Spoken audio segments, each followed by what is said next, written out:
श्री सत्यनारायण व्रत कथा। एक बार नैमिषारण्य में तपस्या करते हुए सौनकादिक ऋषियों ने सूत जी से पूछा कि जिसके करने से मनुष्य को मनोवांछित फल प्राप्त कर सकता है, ऐसा व्रत कौन सा है।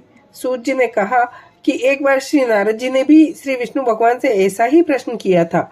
तब श्री विष्णु भगवान ने उनके सामने जिस व्रत का वर्णन किया वही मैं आपसे कहता हूँ।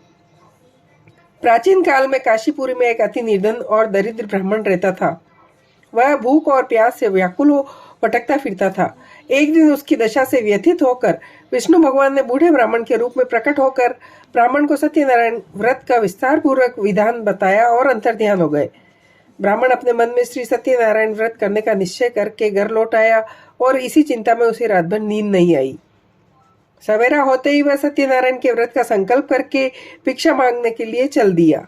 उस दिन उसे थोड़े से ही परिश्रम से बहुत अधिक धन धान्य भिक्षा में प्राप्त हुआ। सायंकाल घर पहुंचकर उसने बड़ी श्रद्धा के साथ श्री सत्यनारायण भगवान का विधि पूर्वक पूजन किया। भगवान सत्यदेव की कृपा से वह थोड़े ही दिनों में धनवान हो गया। वह जब तक जीवित रहा तब तक महीने के महीने श्री सत्यनारायण का व्रत और पूजन करता रहा। यह देह छोड़ने के बाद वह विष्णु लोक को गया। सूत जी पुनः बोले, एक दिन वह ब्राह्मण अपने बंधु बांधवों के साथ बैठे ध्यान मग्न हो श्री सत्यदेव की कथा सुन रहे थे। तभी भूख और प्यास से व्याकुल एक लकड़हारा वहां पहुंचा। वह भी भूख प्यास बुलाकर कथा सुनने बैठ गया। कथा की समाप्ति पर उसने प्रसाद ग्रहण किया और जल पिया। फिर उसने ब्राह्मण से इस कथा के बारे में पूछा तो उसने बताया कि यह सत्यनारायण जी का व्रत है जो मनोवांछित फल देने वाला है। पहले मैं बहुत दरिद्र था, इस व्रत के प्रभाव से मुझे यह सब वैभव प्राप्त हुआ है। यह सुनकर लकड़हारा बहुत प्रसन्न हुआ। मन ही मन श्री सत्यनारायण के व्रत और पूजन का निश्चय करता हुआ लकड़ी बेचने के लिए बाजार की ओर चल पड़ा। उस दिन लकड़हारा को लकड़ियों का दुगुना दाम मिल गया। उन्हीं पैसों से उसने केले, दूध, दही आदि पूजन की तमाम सामग्री खरीद ली और घर चला गया। घर पहुंचकर उसने अपने कुटुंबियों और पड़ोसियों को बुलाकर विधि पूर्वक सत्यनारायण का पूजन किया। सत्यनारायण की कृपा से वह थोड़े ही दिनों में संपन्न हो गया। सूत जी ने फिर कहा कि प्राचीन काल में उल्कामुख नाम का एक राजा था। वह और उसकी रानी दोनों ही बड़े धर्मनिष्ठ थे। एक समय राजा रानी भद्रशिला नदी के किनारे श्री सत्यनारायण की कथा सुन रहे थे कि एक बनिया भी वहां पर पहुंचा। उसने रत्नों से भरी हुई अपनी नौका को एक किनारे लगा दिया और स्वयं पूजा की जगह पर गया। वहां का चमत्कार देख उसने राजा के इसके बारे में पूछा। राजा ने बताया, हम विष्णु भगवान का पूजन कर रहे हैं। यह व्रत सभी मनोकामनाओं को पूर्ण करने वाला है। राजा के वचन सुन पश्चात बनिया अपने घर चला आया। घर पर पहुंचकर उसने अपनी पत्नी से व्रत का वृतांत बताया और संकल्प लिया कि मैं भी संतान होने पर यह व्रत करूंगा। उसकी पत्नी का नाम लीलावती था।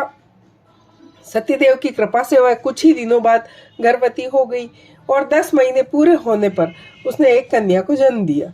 कन्या का नाम कलावती रखा गया और वह चंद्रमा की कलाओं के समान नित्य प्रति बढ़ने लगी। एक दिन अवसर पाकर लीलावती ने अपने पति को सत्यदेव का व्रत करने की बात याद दिलाई तो उसने कहा कि मैं यह व्रत कन्या के विवाह के समय करूंगा। यह कहकर बनिया अपने कारोबार में लग गया। जब कन्या विवाह के योग्य हो गई तो उसने दूतों द्वारा खोज कराकर कंचनपुर नगर के एक बनिए के सुंदर, सुशील और गुणवान बालक के साथ विवाह कर दिया। फिर भी बनिए ने सत्यनारायण का व्रत नहीं किया। इससे सत्यनारायण अप्रसन्न हो गए। कुछ दिनों बाद बनिया अपने दामाद को साथ लेकर समुद्र के किनारे रत्नसारपुर में व्यापार करने लगा। एक दिन रत्नसारपुर के राजा चंद्रकेतु के खजाने से चोरों ने बहुत सा धन चुरा लिया। राजा के सिपाही चोरों का पीछा कर रहे थे। चोरों ने जब देखा कि सिपाहियों से बचना कठिन है तो उन्होंने राजकोष से चुराए तमाम धन को एक जगह फेंक दिया और स्वयं भाग गए। वहीं बनियों का डेरा था। सिपाही चोरों को ढूंढते हुए उसी जगह पहुंच गए। उन्होंने दोनों बनियों को चोर समझकर पकड़ लिया। राजा ने दोनों बनियों को जेल में डालने का आदेश दिया और उनका धन कोष में जमा करा दिया। श्री सत्यदेव के कोप से लीलावती और कलावती भी बड़े दुख से दिन काट रही थी। एक दिन कलावती भूख प्यास से व्याकुल होकर एक मंदिर में चली गई। वहां श्री सत्यनारायण की कथा हो रही थी। वहां बैठकर उसने कथा सुनी और प्रसाद लेकर रात होने पर घर पहुंची। माता ने देरी से आने का कारण पूछा तो उसने सारी बात बताई। उसकी बात सुनकर लीलावती को अपने पति की भूल की बात याद आ गई और उसने श्री सत्यदेव का व्रत का निश्चय किया। उसने अपने बंधु बांधवों को बुलाकर श्रद्धापूर्वक कथा सुनी और विनम्र भाव से आर्त होकर प्रार्थना की कि मेरे पति ने संकल्प करके जो आपका व्रत नहीं किया उसी से आप अप्रसन्न हुए, आप कृपा करके उनका अपराध क्षमा करें। लीलावती की प्रार्थना से श्री सत्यदेव प्रसन्न हो गए। उसी रात्रि में श्री सत्यदेव ने राजा चंद्रकेतु को स्वप्न में दर्शन दिया और कहा कि प्रातःकाल होते ही उन बनियों को जेल से छोड़ दो और उनका सारा धन उन्हें लौटा दो, वरना पुत्र पौत्र समेत तुम्हारा राज्य नष्ट हो जाएगा। इतना कहकर सत्यदेव तो अंतर्ध्यान हो गए। राजा ने भी सवेरा होते ही दोनों बनियों को मुक्ति का आदेश दिया, साथ ही उनका धन उन्हें लौटा दिया और बहुत सम्मान पूर्वक उन्होंने विदा किया। दोनों बनिए आनंदित होकर नौका लेकर अपने घर की ओर चल पड़े। तभी श्री सत्यनारायण भगवान सन्यासी के वेश में उनके समीप आए और बोले, तुम्हारी नौका में क्या है? बनिए ने हंसते हुए उत्तर दिया, मेरी नौका में लता पता के सिवाय कुछ भी नहीं है। यह सुनकर दंडी स्वामी ने कहा, तुम्हारा वचन सत्य हो। स्वामी के चले जाने पर बनिए ने नौका हल्की होकर ऊपर उठ रही है देखा तो उसे बड़ा कुतूहल हुआ। यह देखकर कि नौका में तो सचमुच ही लता पता है, वह बेहोश होकर गिर पड़ा। किंतु दामाद ने कहा, इस प्रकार घबराने से काम नहीं चलेगा, यह उन्हीं स्वामी के कारण हुआ है, चलकर उनसे प्रार्थना की जाए तो वैसा ही हो जाएगा वापस। दामाद की बात मानकर बनिया स्वामी के पास पहुंचा, उनके चरणों में गिर पड़ा और बार बार उनसे क्षमा मांगने लगा। उनकी विनीत प्रार्थना से भगवान ने प्रसन्न होकर उसे इच्छित वरदान दिया और स्वयं उसी जगह अंतर्ध्यान हो गए। बनियों ने नाव के पास जाकर देखा तो वह रत्नों से भरपूर थी। तब उन्होंने वहीं श्री सत्यदेव का पूजन किया, कथा सुनी और फिर घर की ओर चल दिया। अपने नगर के समीप पहुंचकर बनिया ने लीलावती के पास अपने आने का समाचार भेजा। लीलावती उस समय श्री सत्यनारायण की कथा सुन रही थी। अपनी पुत्री से कहा कि मैं तुम्हारे पिता और पति आए हैं, उनके स्वागत के लिए चलती हूँ, तुम भी प्रसाद लेकर शीघ्र नदी तट पर आ जाना। कलावती प्रसन्नता के कारण इतनी विमुग्ध हो गई कि वह कथा का प्रसाद लेना ही भूल गई और तुरंत ही नदी के तट पर दौड़ पड़ी। वह जो ही नदी के किनारे पहुंची त्यों ही उसका पति समेत नौका जल में डूब गई। यह देखकर बनिया हाहाकार करके छाती पीटने लगा। लीलावती भी दामाद के शोक में विलाप करने लगी। कलावती भी अपने पति के खड़ाऊ लेकर सती होने को उद्यत हुई। तभी आकाशवाणी हुई, हे मणिक, तेरी कन्या सत्यनारायण के प्रसाद का निरादर करके पति से मिलने आई है। यदि वह प्रसाद लेकर आवे तो उसका पति जी उठेगा। यह सुनकर कलावती घर की ओर दौड़ गई और श्री सत्यनारायण का प्रसाद लेकर नदी के किनारे आई तो देखती उसके पति समेत नौका जल पर तैर रही है।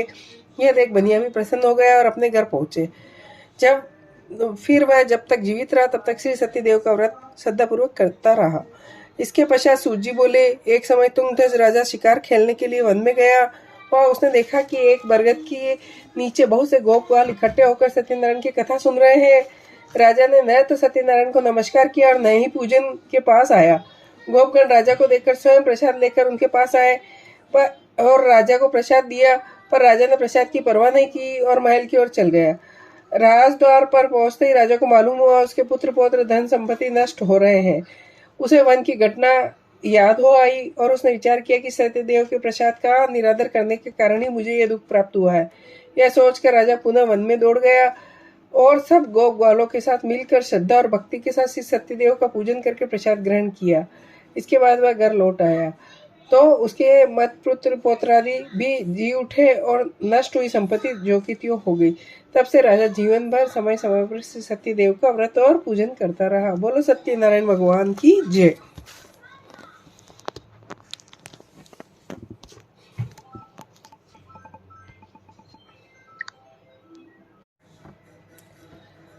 श्री सत्यनारायण व्रत कथा।